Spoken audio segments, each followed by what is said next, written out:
کتنی بڑی بات ارشاد فرمائی، فرمایا لا تقنطوا من رحمت اللہ، تم نے میری رحمت سے نا امید نہیں ہونا۔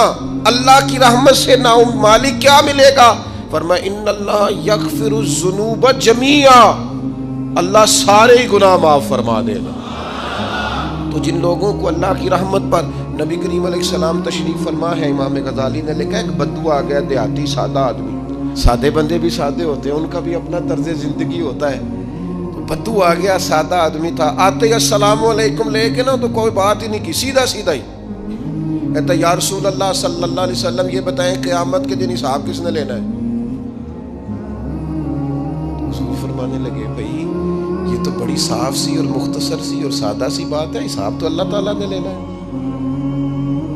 اب اس نے جو لفظ کہے اللہ کے حبیب کی آنکھوں میں آنسو آ گئے، کہنے لگے اگر اللہ نے حساب لینا ہے پھر انشاءاللہ کرم ہی ہوگا۔ تو حضور فرمانے لگے تمہیں یہ امید کس طرح ہے؟ تو عرض کرنے لگے یا رسول اللہ کریم جب غالب آتا ہے تو معاف ہی کرتا ہے۔ جب کریم کا غلبہ ہوتا ہے نا، کریم بندہ جب کسی پہ قبضہ کر لے تو پھر معاف کرتا ہے، تو اللہ تو سب سے بڑا مہربان ہے۔ وہ بات کی اور اگلا جملہ ہی کوئی نہیں کہا، وہ چلے گئے۔ تو حضور علیہ السلام نے اب اس بات پر رزلٹ دیا، فرمانے لگے کریم محبوب بندہ سادہ تھا، بات بہت بڑی کر گیا ہے، بڑی بات کر گیا، سادہ آدمی۔ میرے عزیز، اللہ کی رحمت پر جن لوگوں کو امید ہو انہیں موت سے ڈر، اور پھر جن کو محبوب کی ملاقات کا شوق ہو نا،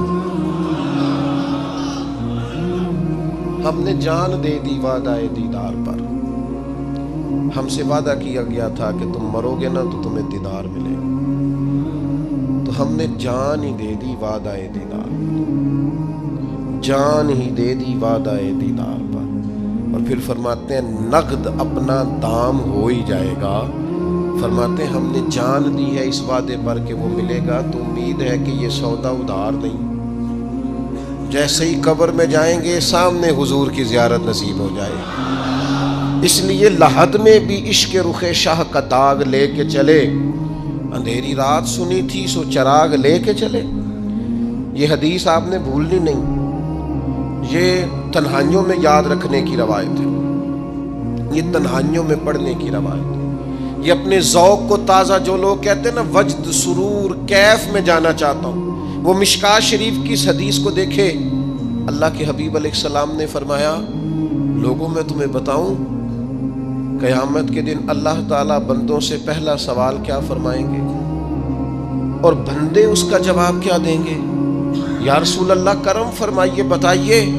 تو کریم فرمانے لگے اللہ تعالیٰ قیامت کے دن بندوں سے سب سے پہلا سوال، اگرچہ بعض اور احادیث میں اور سوالات بھی آئے ہیں قیامت میں جو سب سے پہلے ہوں گے، لیکن اس حدیث میں یہ والا سوال حضور نے بیان فرمایا۔ حضور فرمانے لگے اللہ قیامت کے دن اپنے بندوں سے سب سے پہلا سوال یہ فرمائے گا کیا تم میری ملاقات کو پسند کرتے تھے؟ اوئے ہوئے ہوئے، کیا تمہارا ملنے کو جی چاہتا تھا؟ کبھی اے حقیقت منتظر نظر آ نہ لباس مجاز۔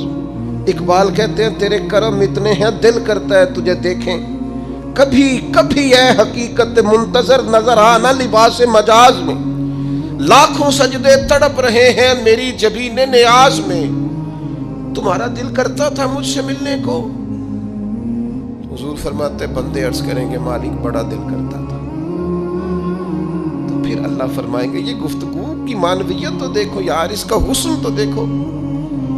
اللہ پھر پوچھیں گے کیوں دل کرتا تھا تمہارا؟ دل کرتا تھا تو کیوں کرتا تھا؟ عرض کریں گے مالک اس لیے کہ ہمیں امید تھی کہ تو معاف بھی کر دے گا، رحمت بھی فرمائے گا، اس معافی کی امید پر دل کرتا تھا تو ملے۔ حضور فرماتے ہیں پھر رب فرمائے گا مجھ پر واجب ہے، میں نے اپنے کرم سے واجب کر لیا ہے کہ آج تمہیں جنت عطا کروں گا۔ یہ جو ملاقات ہے نا، ملاقات کہ وہ ملیں گے، ان سے ملاقات ہو۔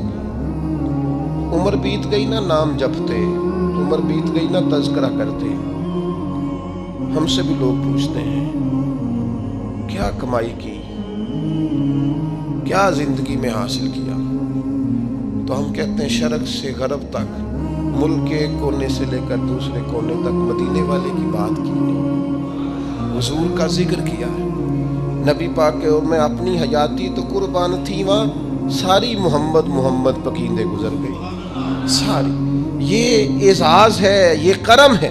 اب کیا ہوتا ہے، گناہگار لوگ ہیں، اتنا بڑا دعویٰ تو نہیں کر سکتے، لیکن دل تو چاہتا ہے نا کہ چلو جس کا نام لیا ہے اس کی کبھی زیارت بھی ہو، کبھی ملاقات بھی ہو، کبھی نظر کرم بھی ہو۔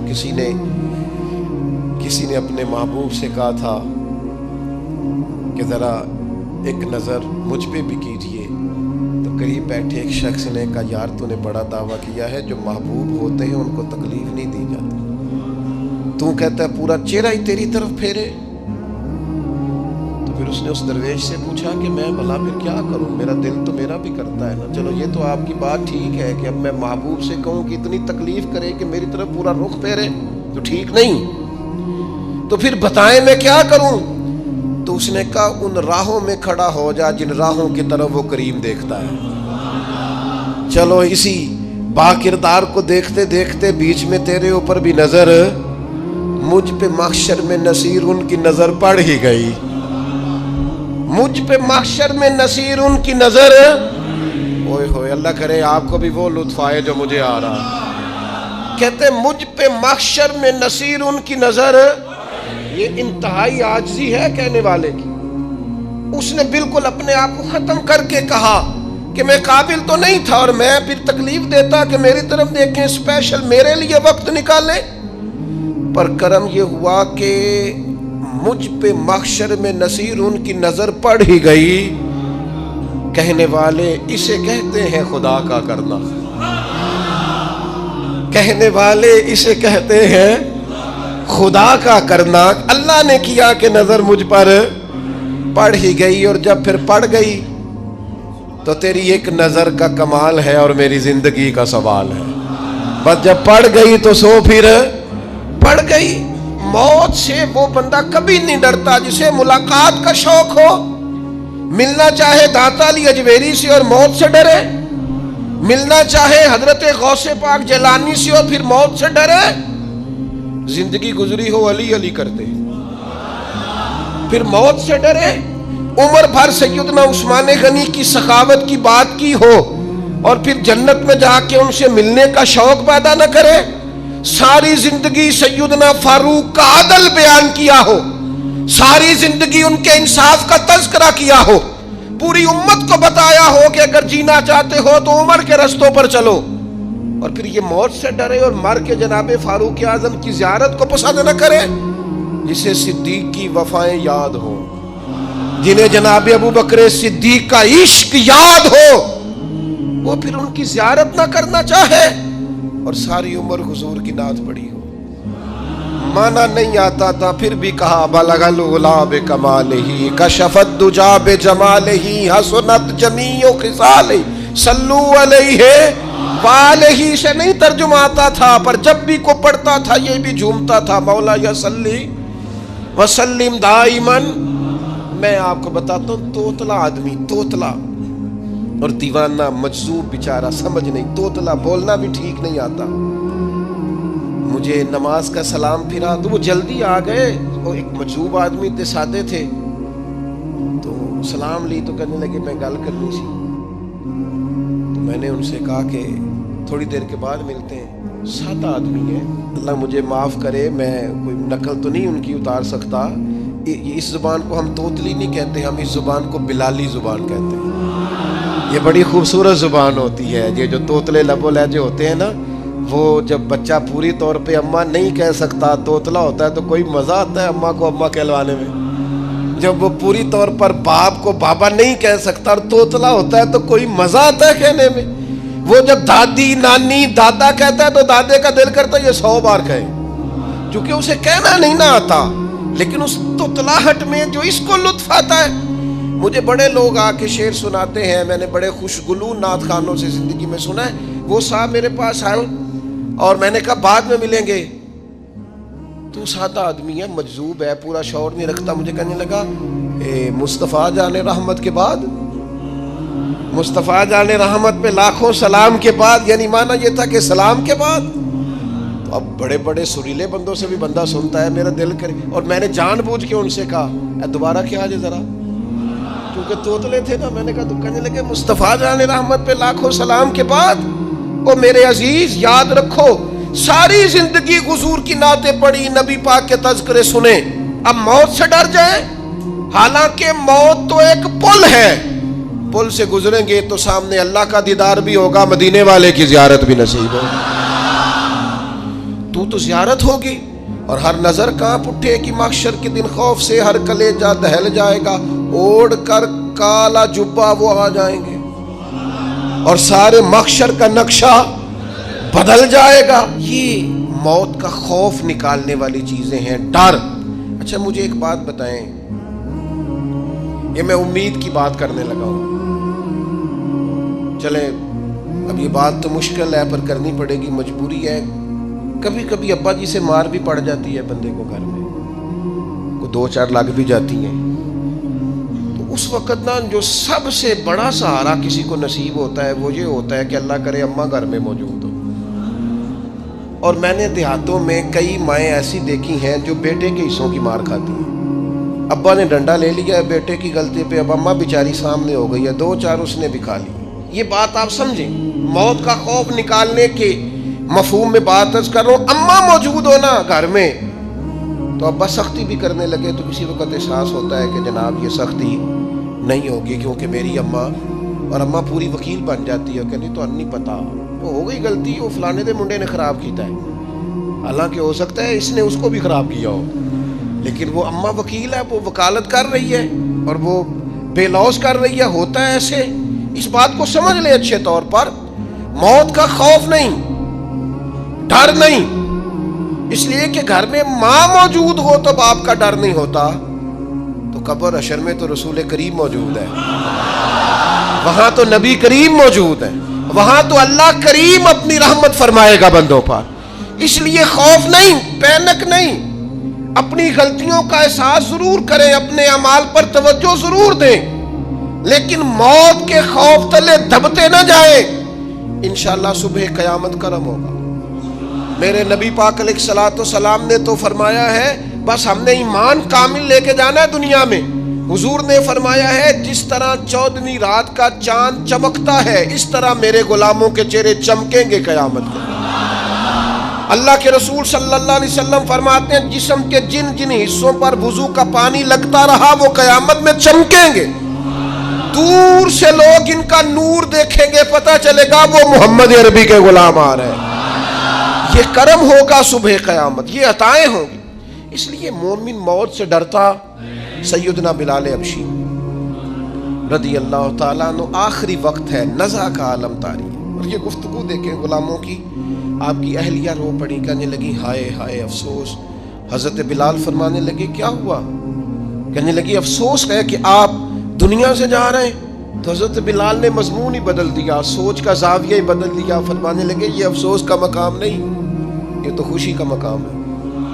اس لیے کہ میری آج آنکھیں بند ہوں گی، قبر میں کھلیں گی، مدینے والے محبوب سے بھی ملوں گا، حضور کے غلاموں سے بھی ملوں گا صلی اللہ تعالی علیہ وسلم. تو موت تو مقام مسرت ہے، اور اگر یہ مل جائے زندگی میں. ایک بدو ایمان لے آئے، ابن ماجہ میں موجود ہے. حضرت ابو ہریرہ رضی اللہ تعالیٰ عنہ حدیث کے راوی ہیں، فرماتے ہیں ایک بدو ایمان لائے اور انہوں نے حضور علیہ السلام کے ساتھ ہجرت بھی کی. ابن ماجہ میں موجود ہے. تو نبی پاک علیہ السلام نے نا انہیں ایک صحابی کے ساتھ کر دیا، اب ان کے کام کاج میں مصروف ہو گئے ان کے ساتھ. تو حضور علیہ السلام نے نا ایک جگہ سے مال غنیمت آیا، تو طریقہ مبارکہ یہ تھا کہ مال غنیمت میں سب کو حصہ دیا جاتا تھا. اگرچہ وہ جہاد پہ نہیں گئے لیکن حضور نے انہیں بھی حصہ دیا. تو وہ صحابی تو رو پڑے، عرض کرنے لگے حضور میں اس کے لیے تو ایمان نہیں لایا تھا. حضور نے فرمایا پھر بتائیے، گرچہ حضور جانتے ہیں کس لیے لائے تھے. عرض کی حضور میں تو اس لیے ایمان لایا تھا کہ میں رب کی راہ میں لڑوں گا اور میں اپنی جان پیش کروں گا. میں شہادت کے لیے ایمان لایا تھا، مجھے یہ مال دولت نہیں چاہیے. تھوڑی ہی دیر گزری کہ ایک اور مارکے کا اعلان ہو گیا، جنگ کا اعلان ہو گیا. حضور نے فرمایا چلو. وہ گئے اور چند ہی لمحے گزرے کہ وہ میدان میں اترے اور پھر شہید ہو گئے. صحابہ کرام ان کی مقدس لاش مبارک کو اٹھا کے محبوب کے قدموں میں لائے تو نبی کریم نے کیا خوبصورت بات ارشاد فرمائی. حضور فرمانے لگے دیکھو اس نے اللہ کی تصدیق کی ہے تو رب نے بھی اس کی تصدیق فرما دی.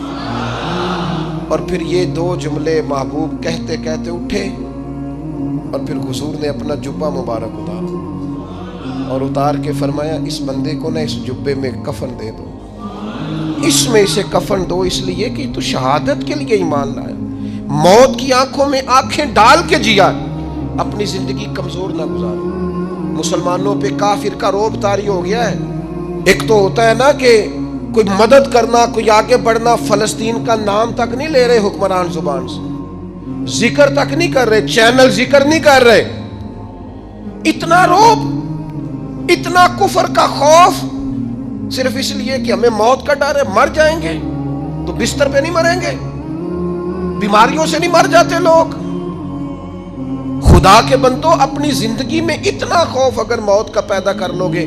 حضرت سعید ابن جبیر رضی اللہ تعالیٰ عنہ بہت بڑے فقیہ تھے. حجاج بن یوسف نے بلایا اور کہنے لگا میں تمہیں موت دینے لگا ہوں, مار دوں گا تمہیں. بڑا ظالم آدمی تھا, بڑے لوگ اس نے قتل کیے تھے. حضرت سعید رضی اللہ تعالیٰ عنہ مسکرا پڑے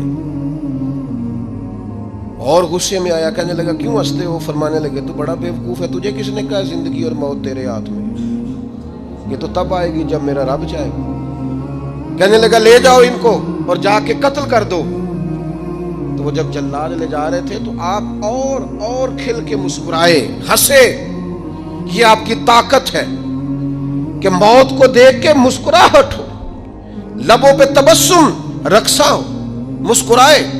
جب آپ مسکرا رہے تھے تو اس کو اور غصہ آیا, واپس بلایا. کہنے لگا مسکراتے کیوں ہو؟ فرمانے لگے تیری جرت پہ مسکرا رہا ہوں اور اس بات پہ مسکرا رہا ہوں کہ رب کتنا بے نیاز ہے, تیرے جیسے لوگوں کو بھی مہلت دے رکھی ہے. کتنا بے نیاز ہے, تیرے جیسے لوگوں کو مہلت. اور غصے, کہنے لگا میرے سامنے قتل کرو. حضرت سعید ابن جبیر رضی اللہ تعالیٰ عنہ نے منہ کعبے کی طرف کر کے پڑھنا شروع کیا, انی وجہت وجہی للذی فطر السماوات والارض حنیفا وما انا من المشرکین. آپ یہ پڑھ رہے تھے تو کہنے لگا اس کا منہ کعبے سے پھیر دو. کعبے سے منہ پھیرا تو آپ فرمانے لگے تو بڑا ہی بیوقوف ہے, میرا رب کو صرف کعبے کی طرف مقید ہے, وَلِلَّهِ الْمَشْرِقُ وَالْمَغْرِبُ فَأَيْنَمَا تُوَلُّوا فَثَمَّ وَجْهُ اللَّهِ. چہرہ پھیر دیا جب اس نے تو آپ فرمانے لگے مشرق بھی اللہ کا, مغرب بھی اللہ کا. اور اللہ فرماتا ہے تم جدھر بھی منہ کرو ادھر ہی اللہ کی رحمت ہے. یہ پڑھا تو اب اس نے لٹایا, اور جب وہ آپ کو قتل کر رہا تھا تو حضرت سعید ابن جبیر کی ایک زوردار آواز گونجی. فرمایا یاد رکھنا مجھے اسی طرح قتل کرنا جس طرح تم خود قیامت میں قتل ہونا پسند کرتے ہو. میرا آخرت پر یقین کامل ہے, محشر میں عدالت لگے گی, میں تمہیں قتل کروں گا میں. حضرت سعید ابن جبیر کی وہ جرت تھی کہ دربار سارا لرز گیا حجاج کا. حضرت سعید ابن جبیر رضی اللہ تعالیٰ عنہ کہنے لگے اللہ اسے میرے بعد کسی پر مسلط نہ کرنا, میرا قتل آخری ہو, میرے بعد نہ ہو. ڈر گئے لوگ, سہم گئے. اور وہ جو جلاد آپ کو قتل کر رہا تھا اس کے بھی ہاتھ کانپ رہے تھے. اتنی جرت, موت کا ایک منٹ کے لیے خوف نہیں. حضرت سعید ابن جبیر رضی اللہ تعالیٰ عنہ شہید ہو گئے تو اتنا خون نکلا, اتنا خون نکلا, اتنا خون نکلا, خون بند ہی نہیں ہو رہا. ایک طبیب بیٹھا تھا, ہانپتے کانپتے ڈرے ہوئے سہمے ہوئے. حجاج کہنے لگا اسے اتنا خون؟ تو کہنے لگا بادشاہ میں نے سالوں مریض دیکھے ہیں, اس کو پتہ چل جائے نا مرنے والا ہوں وہ تو اتنا خوف میں آتا ہے, پہلے ہی اس کا سارا خون جم جاتا ہے اور سکڑ جاتا ہے اور اس کا خون جل جاتا ہے. یہ جو بندہ تم نے شہید کیا ہے نا اس میں ایک رتی برابر بھی موت کا خوف نہیں تھا, موت کے خوف سے بے نیاز تھا, اتنا خون نکلا. حضرت سعید ابن جبیر شہید ہوئے اسی دن حجاج کے پیٹ میں درد شروع ہوا, صرف 15 دن. حجاج بعد میں زندہ رہا 15 دن اور ساری رات تڑپتا تھا, کہتا تھا مجھے خواب میں آ کے پیروں سے گھسیٹتے.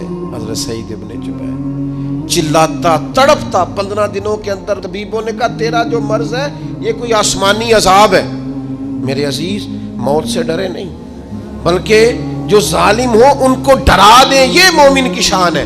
اپنی زندگی کے اندر سے موت کا خوف نکال دیں، تاکہ زندگی کے جو دن ہیں وہ جیے تو جا سکیں، وہ انسان مضبوطی سے وقت سے گزار سکے۔ حضرت علی شیر خدا رضی اللہ تعالیٰ عنہ نا وہ جیکٹ نہیں پہنتے تھے جنگی، جو کمر پہ پیچھے لوگ پہنتے تھے نا، تلوار کوئی مارے تو زخم نہ ہو۔ تو کسی نے مولا علی شیر خدا رضی اللہ تعالیٰ عنہ سے فرمایا پشت پر آپ وہ جیکٹ نہیں پہنتے لوہے کی؟ آپ فرمانے لگے پشت تو دکھانی نہیں تو کہنے لگے موت سے ڈر نہیں آتا؟ فرمایا بالکل بھی نہیں، اور فرمایا مجھے بالکل ڈر نہیں آتا کہ میں موت پر آ گروں یا موت میرے اوپر جا گرے۔ ہم تو شہادت حضرت خالد بن ولید رضی اللہ تعالیٰ عنہ ایک دن نوجوانوں کو خطاب کرتے کرتے کہنے لگے موت سے کبھی نہ ڈرنا، میں نے ساری زندگی جنگوں میں گزاری ہے، میرے وجود پر ایک ذرہ بھی جسم کا حصہ ایسا نہیں جس پر زخم نہ ہو۔ اور جو کہتے کہتے رو پڑے، فرمانے لگے یہ بات کرتے کرتے رو پڑے، فرمانے لگے دیکھ لو زندگی ساری میدانوں میں گزاری ہے، لیکن شہادت اللہ تعالیٰ نے میرے لیے وہاں نہیں لکھی تھی، یہاں اللہ تعالیٰ نے اپنی رحمت کے لیے موت میرے لیے لکھی تھی۔ تو یہ تو اللہ کا کرم ہے۔ قریب ایک بزرگ صحابی اور بیٹھے تھے، فرمانے لگے آپ کی نیت شہادت کی تھی، انشاءاللہ آپ قیامت میں شہیدوں میں ہی کھڑے کیے جائیں گے۔ تو میرے عزیز خوف نہیں موت کا۔ آخر میں 2-3 گزارشات عرض کرنی ہے۔ ایک تو میری آپ سے گزارش ہے، جنہوں نے ابھی تک قرآن مجید کی تلاوت شروع نہیں کی، وہ ابھی سے آج سے 10 منٹ ٹائم ہو تو مسجد میں بیٹھ کے ایک رکوع پڑھ کے جائیں، قرآن مجید نہیں چھوڑنا۔ رمضان کا تعارف یہ ہے کہ شہر رمضان الذی انزل فیہ القرآن، تو قرآن مجید سے دلچسپی۔ دوسری میری گزارش ہے راشن بانٹنے والوں سے بھی کہ مہربانی کریں لائنوں میں لگانا چھوڑ دیں، اور لینے والوں سے بھی میری عرض ہے کہ اللہ تعالیٰ سارا سال عطا کرتا ہے، 3-4 ہزار کے لیے کیوں اپنے آپ کو آپ تکلیف میں ڈالتے ہیں؟ سارا سال اللہ دیتا ہے۔ اور پھر میری آپ سے یہ بھی اپیل ہوگی کہ طبیعتوں میں حلم پیدا کریں، بردباری پیدا کریں، یہ بڑی ضروری چیز ہے۔ مثبت سوچیں لائیں، روزہ ہماری تربیت کرتا ہے۔ اور پھر آپ سے یہ بھی اپیل کروں گا رمضان شریف کی مقدس گھڑیوں میں صرف اپنے لیے نہیں سوچے، امت کے لیے سوچیں، بالخصوص فلسطین کے مسلمانوں کے لیے کم از کم دعا مومن کا ہتھیار ہے، وہ تو جم کے کریں اللہ کے حضور۔